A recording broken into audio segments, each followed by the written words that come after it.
క్రీస్తునందున్న ప్రియులకు ప్రేమతో వందనాలు తెలియజేయుచున్నాను. ఆగస్టు నెల 18వ తేదీ 2024. ఈరోజు దేవుడు మనకు చేస్తున్న వాగ్దానం ఏమిటనగా కీర్తనల గ్రంథము 32వ కీర్తన 10వ చరణం. యెహోవా యందు నమ్మికయుంచు వానికి కృప ఆవరించుచున్నది. ఆమేన్. నా ప్రియమైన సహోదరి సహోదరులారా, మనము జీవిస్తున్నటువంటి ప్రస్తుత దినాలు ఎంతో భయంకరమైనవి, దుర్దినాలు అని బైబిల్ గ్రంథం సెలవిస్తుంది. అపాయకరమైన దినాలలో మనం జీవిస్తున్నామని మనం ఎన్నడూ కూడా మరవకూడదు. ఎన్నో రకాల తెగుళ్ళు, భయంకరమైనటువంటి చీకటి శక్తుల ప్రభావాలు మన జీవితాన్ని, కుటుంబాన్ని, ఆత్మీయతను పాడు చేయటానికి పొంచి ఉన్నాయి.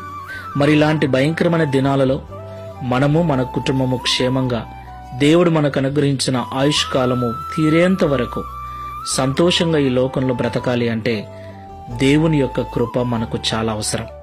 దేవునికి మహిమ కలుగును గాక. అవును ప్రియులారా, దేవుని కృప మనల్ని రక్షిస్తుంది. దేవుని కృప మనల్ని స్వస్థపరుస్తుంది. దేవుని కృప మనల్ని ఆవరించి ఉన్నప్పుడు మన చుట్టూ ఉన్న ఈ శోధనలు, సాతాను సంబంధమైన చీకటి శక్తులు మనల్ని ఏమీ చేయలేవు. దేవునికి మహిమ కలుగును గాక. మరి అలాంటి దేవుని యొక్క కృప మన చుట్టూ ఆవరించి ఉండాలంటే మనం ఏం చేయాలి? ఈ మాటలు వింటున్న ప్రియ సహోదరి సహోదరుడా, ఒకసారి దేవునిలోకి వచ్చిన తర్వాత మనకి ఏమొచ్చినా మనము వాటిని ఎదుర్కోవటానికి తగిన శక్తిని మనకు దేవుడు అనుగ్రహిస్తాడు.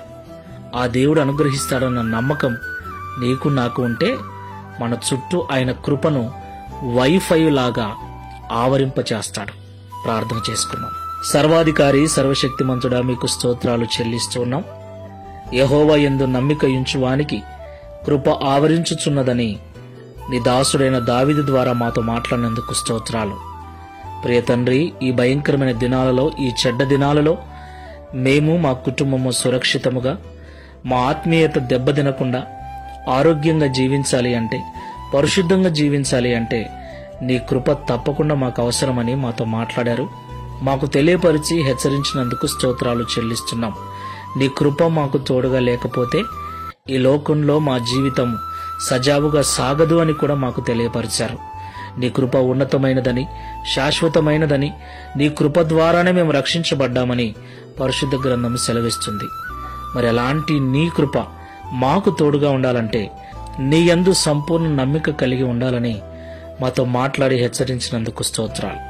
ఈ ప్రార్థనలో ఏకీభవిస్తున్న వారిలో నిన్ను నమ్ముకొని కూడా నీ సన్నిధికి వస్తూ నీ మాటలు వింటూ కూడా ప్రతి చిన్న సంఘటనకు, ప్రతి చిన్న సమస్యకు భయపడుతూ కృంగిపోతూ ఉన్నట్లయితే ఒకసారి జ్ఞాపకం చేసుకొని, నా దేవుడు నాకున్నాడు, ఆయన నా ప్రతి పరిస్థితి నుంచి విడిపిస్తాడు, ఆయన నన్ను రక్షిస్తాడన్న నమ్మకముతో, విశ్వాసముతో ఈ లోకంలో జీవించుటకు సహాయం చేయమని, తద్వారా ఈ దిన వాగ్దానమును మా అందరి జీవితంలో నెరవేర్చి మీ నామమును మహిమపరచుకొనమని యేసు నామములో ప్రార్థిస్తున్నాము తండ్రి.